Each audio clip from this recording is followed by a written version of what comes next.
Salam sejahtera di dalam kasih Tuhan Yesus Kristus. Selamat Paskah anak-anak. Kita bersyukur sebab Allah yang Maha Kuasa sangat mengasihi kita. Anak-anak, kalau kalian diberi tugas oleh mama atau papa ataupun guru di sekolah, bagaimana menyelesaikan tugas itu dengan baik atau hanya sebagian? Ya, tentu saja kita harus menyelesaikan tugas yang diberikan dengan baik. Begitu juga Tuhan Yesus. Ketika Tuhan Yesus datang ke dalam dunia sebagai seorang bayi, lahir dari perawan Maria, Tuhan Yesus mengerjakan seluruh rencana Allah dalam hidupnya. Bahkan ketika dia mengajar begitu banyak orang, menyembuhkan orang yang sakit, menghibur orang-orang yang sedang dalam susah, orang yang menderita ditolong oleh Tuhan, membangkitkan orang yang mati, memberi pengharapan kepada orang-orang yang sedang dalam keadaan putus asa. Yesus mengerjakan semua tugas dengan begitu baik sampai Yesus ditangkap di Taman Getsemani dan diadili oleh imam besar Kayafas, dibawa ke Pilatus. Bahkan Pilatus menyatakan bahwa dia tidak mendapati kesalahan dari Yesus yang menyebabkan Yesus harus dihukum mati. Pilatus ingin membebaskan Yesus, tetapi orang-orang Yahudi, guru-guru, imam-imam, ahli Taurat pada waktu itu, mereka tidak suka dengan kehadiran Yesus. Mereka ingin Yesus harus mati di atas kayu salib. Yesus sudah berdoa di Taman Getsemani. Dia katakan kepada Bapa, kalau boleh cawan ini lalu. Karena Yesus tahu begitu berat penderitaan yang harus Yesus tanggung. Karena menanggung kesalahan seisi dunia ini. Tetapi Yesus tahu tugas dia datang ke dalam dunia adalah untuk menebus dosa setiap manusia, dengan menggantikan hukuman akibat dosa dengan mati di atas kayu salib. Itu sebabnya Yesus menerima. Ketika akhirnya Pilatus menyuruh pengawal-pengawal, prajurit-prajurit untuk membawa Yesus ke atas bukit Golgota dengan tubuh yang penuh dengan luka, karena Yesus sudah mengalami dicambuk. Dia memakai mahkota duri. Darah mengucur dari kepalanya. Mukanya sudah bengkak-bengkak karena dipukul oleh prajurit. Badannya penuh dengan luka-luka akibat cambuk. Daging-daging terkelepas dari tubuh Yesus. Darah mengalir di mana-mana. Sepanjang malam sampai pagi itu, Yesus tidak istirahat, tapi mengalami penyiksaan. Itu sebabnya ketika Yesus memikul kayu salib menuju bukit Golgota, Yesus beberapa kali jatuh. Kakinya luka lagi. Karena jalanan tidak rata seperti jalan sekarang. Ada aspal. Batu-batu membuat Yesus bertambah sakit. Kayu salib yang berat yang dipikul Yesus, tidak sanggup lagi Yesus memikulnya. Sehingga prajurit menyuruh Simon dari Kirene yang berpapasan dengan rombongan Yesus yang sedang menuju ke Golgota untuk memikul salib Yesus. Anak-anak, setibanya Yesus di atas bukit Golgota, tangannya dipaku di kayu salib. Kemudian salib itu ditegakkan. Yesus disalib di antara dua penjahat, di kiri dan kanan Yesus.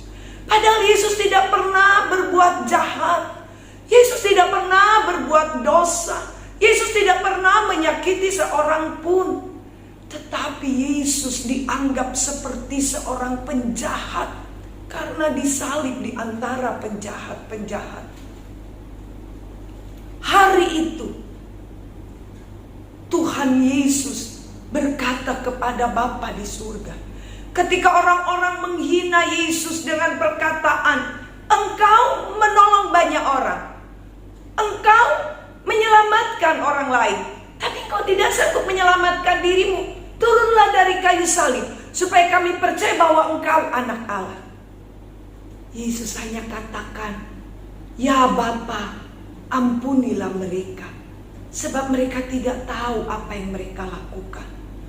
Yesus sekalipun disakiti, dianiaya, Dia masih memberikan pengampunan kepada orang-orang yang menganiaya.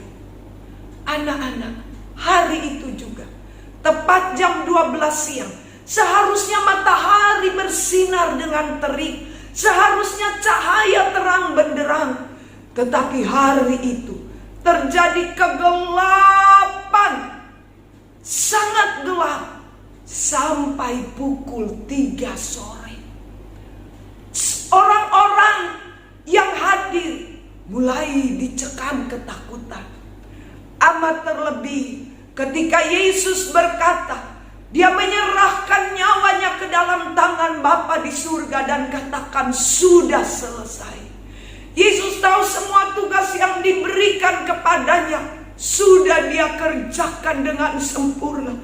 Dia menyelesaikan tugasnya untuk menebus umat manusia dari dosa, dengan menderita, dengan aniaya, bahkan mati di atas kayu salib. Ketika Yesus katakan sudah selesai, terjadi gempa bumi yang sangat dahsyat. Anak-anak, sehingga prajurit sekalipun pada waktu itu yang menyiksa Yesus, mereka berkata, "Sungguh Dia adalah anak Allah." Sebab gempa yang besar itu membuat kubur-kubur terbuka, membuat tirai yang menutupi bait Allah antara ruang suci dan ruang maha suci terbelah. Orang-orang yang tadinya menghina Yesus, orang-orang yang tadinya mengejek, yang menganiaya Yesus, mereka menyesal karena mereka melihat dari cara mati Yesus, sungguh Dia anak Allah. Hari itu juga mayat Yesus diminta oleh murid-muridnya.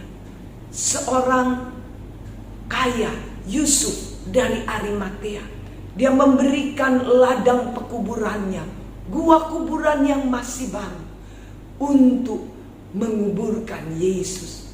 Dan Yesus dikubur di tempat itu, dijaga oleh prajurit. Pintu kubur ditutup dengan batu yang sangat besar dan dimeteraikan oleh meterai dari pemerintah pada waktu itu, menandakan tidak ada satu orang pun yang boleh membuka kubur itu. Anak-anak, Yesus menyelesaikan tugasnya.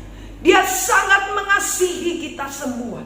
Dia rela mati untuk kita, supaya kita tidak usah lagi mengalami hukuman akibat dosa, tapi beroleh hidup yang kekal bersama Yesus. Ketika kita percaya kepadanya, ketika kita mengaku dosa-dosa kita, menerima Yesus, bahwa Dia mati untuk dosa kita, maka kita diselamatkan oleh kepercayaan kita akan penebusan dalam darah Anak Domba Allah, yaitu Tuhan Yesus Kristus.